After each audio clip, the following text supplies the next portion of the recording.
And I believe there are three different, and I call them different because different interventions build them. It's possible to have one rather than the other. Three different happy lives. The first happy life is the pleasant life. This is a life in which you have as much positive emotion as you possibly can and the skills to amplify it.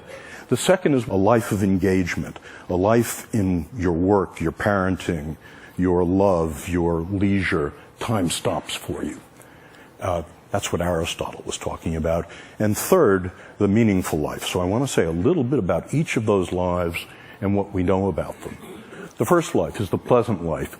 And it's simply, as best we can find it, it's having as many of the pleasures as you can, as much positive emotion as you can, and learning the skills, savoring mindfulness, that amplify them, that stretch them over time and space.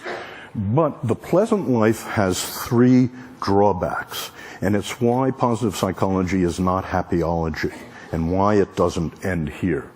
The first drawback is that it turns out the pleasant life, your experience of positive emotion, is heritable, about 50% heritable, and in fact, not very modifiable. So the different tricks that Mathieu and I and others know about increasing the amount of positive emotion in your life are 15 to 20% tricks, getting more of it. Second is that positive emotion habituates. It habituates rapidly, indeed. It's all like French vanilla ice cream.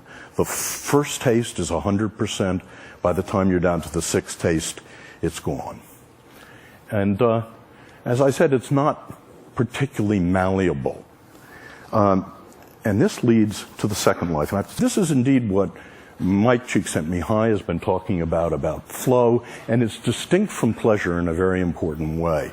Pleasure has raw feels. You know it's happening. There's thought and feeling. But what Mike told you yesterday, during flow, you can't feel anything. You're one with the music. Time stops. You have intense concentration. And this is indeed the characteristic of what we think of as the good life. And we think there's a recipe for it, and it's knowing what your highest strengths are. And again, there's a valid test of what your 5 highest strengths are, and then recrafting your life to use them as much as you possibly can. Recrafting your work, your love, your play, your friendship, your parenting. What you get out of that is not smiliness. You don't look like Debbie Reynolds. You don't giggle a lot. What you get is more absorption. So that's the second path. The first path, positive emotion. The second path is eudaimonia and flow. And the third path is meaning. This is the most venerable of all the happinesses traditionally.